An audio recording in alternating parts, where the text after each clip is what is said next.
What is up, everyone? Welcome back to KitchenTableTCG. A little bit of a different video for you today.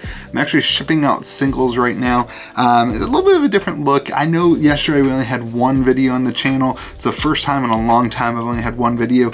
I was planning on doing an Everfest box opening, but Everfest, my second kind of wave of Everfest that's coming in, got caught up in the storm that's going on.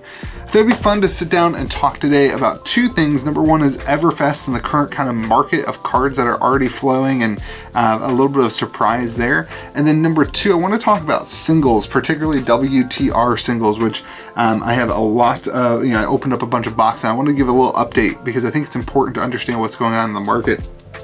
But let's start here. Let's start with Everfest. It's been super interesting watching the market kind of fight a little bit to the bottom on singles. Like Arknight Skullcap, I think is at like $100. I think the cold foil, like the legendaries are, I think I saw the merchant hands at like 140, 150. I mean, I can even pop up on TCG Player, like they're just not selling for much of a premium, even on Friday morning, even kind of before release. It's been super interesting to watch that. I think what's happening, I don't think it's like a people don't like the set thing. I think honestly, I'm hearing, I know somebody who opened up tons of boxes and they got 30 legendaries on average. I think they opened up 120 boxes and they opened 30 legendaries. So they're getting like one legendary per case, which again, like this is not pull rate data. That is not enough. It could be clumped, which is another thing that I've heard of. It could be clumped, but also it's not enough as a sample. I think what is happening in the market for Everfest as we get into this release weekend, honestly, is that people want specific singles. We saw this a little bit at the beginning for Crucible of War, if I understand that world correctly, is that not everybody wants every card because there's such a wide focus that actually lowers the kind of like if you pull a Guardian cold foil and you're not playing Guardian, then you don't have any, a lot of ways you don't have any use for that card, especially when we're in a player's market. So a lot of people have been opening boxes and like, oh man, I got the Majestics I need. If I sell all these legendaries, if I sell all these cold foils, then I basically got the cards I need to play for free, which is great. Like I love that. I love that business entrepreneurial side of TCGs where you can basically help yourself play the game for free. The game is free to play essentially, if you're able to sell cards and able to move them around. But I think in a supplemental set like this, at the beginning, that's going to happen a lot. You're going to see, I think on TCG Player I saw that there were 30 Bravos, or I think it was Bravo. There's 30 Bravos and only one sold. And I'll actually pick it up while we're doing it. And so it was super interesting to me to see the amount of people who are just willing to sell them, because again, they can pay for their whole case and get all the Majestics that they want for free for playing the game if they have no interest in Bravo. So like already the Stalagmite, which is the cold foil legendary, the big shield, is going for $175, and that's just on TCG Player with only two sales, one at $300 and one at $185, and then there's 33 available, which is a large amount for Flesh and Blood in anything.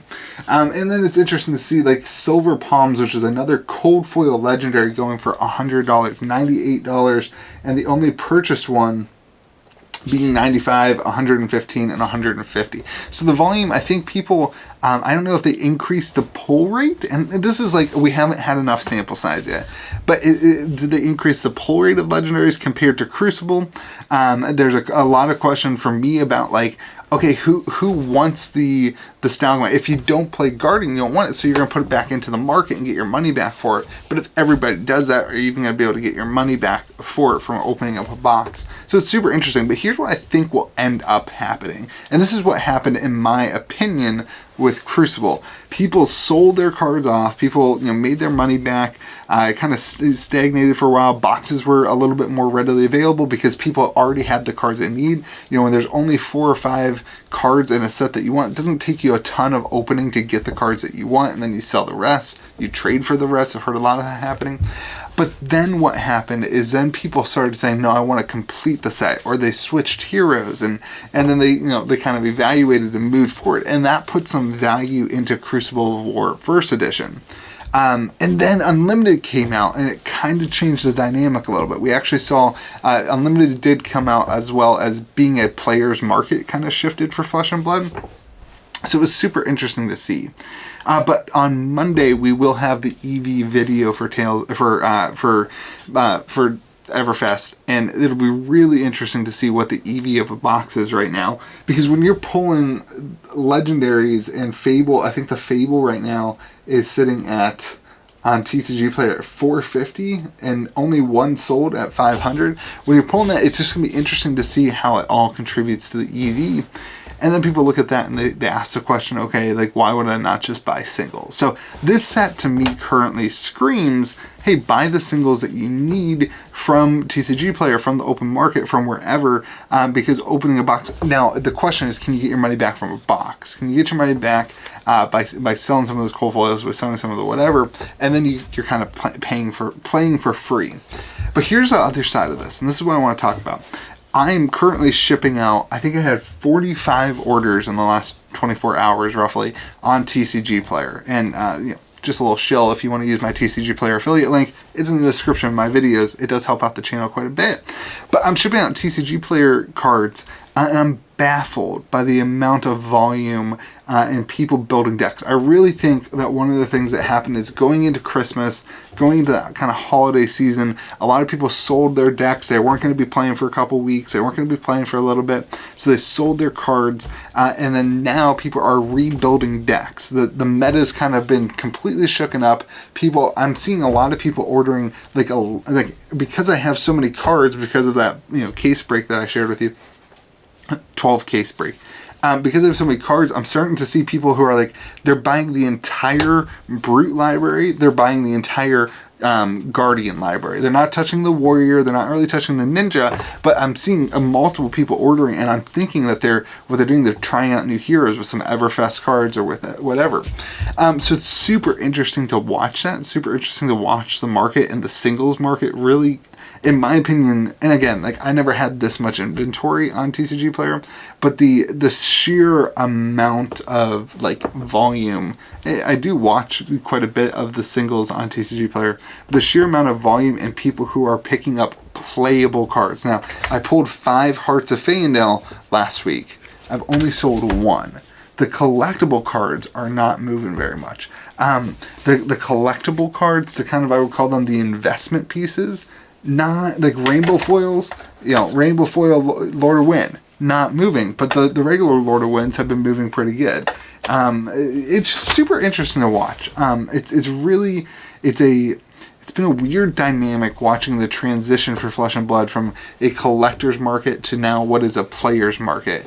And when you see things like the Silver Palms not holding up as well compared to the other legendary in the set, it tells me that people are really, really interested in getting the cards to play, which then brings up this other question: is what is going to happen with Unlimited?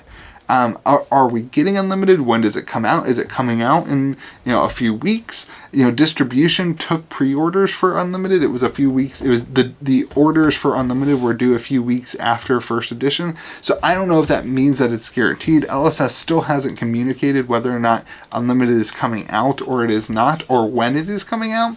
But because this is a very heavy players market, it's going to be super interesting to see how many people open up Unlimited and how many of those Unlimited cards come into the market. I still don't feel like I think we're just now getting to the point where some of the Tales of Aria Unlimited singles are starting to enter and flow through the market a little bit. And in my opinion, that will kind of cause the cold foils to start, bottoming and kind of rising up.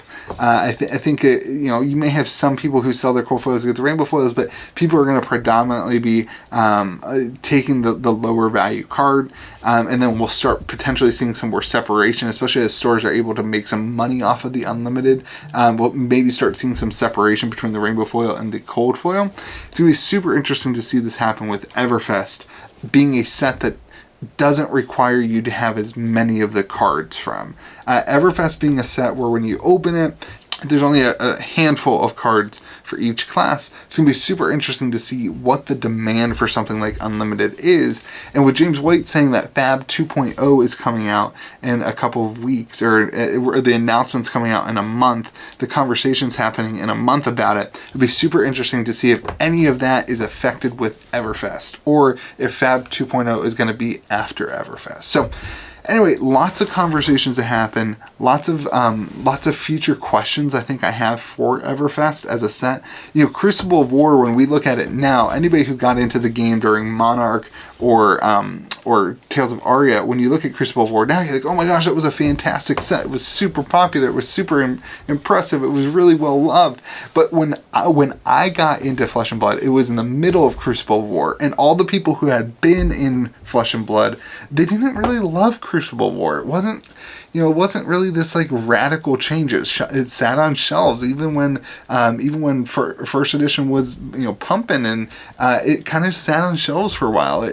It was trickled in by distribution. It wasn't until this kind of out of print announcement, it wasn't until this kind of big news hit that it was out of print that it skyrocketed. I literally, in 2 weeks, the cards went from a $60 cold foil to a $300 cold foil. It was like I remember I ordered cards and they came from Germany, and when I ordered them, the entire kind of cost was like $350.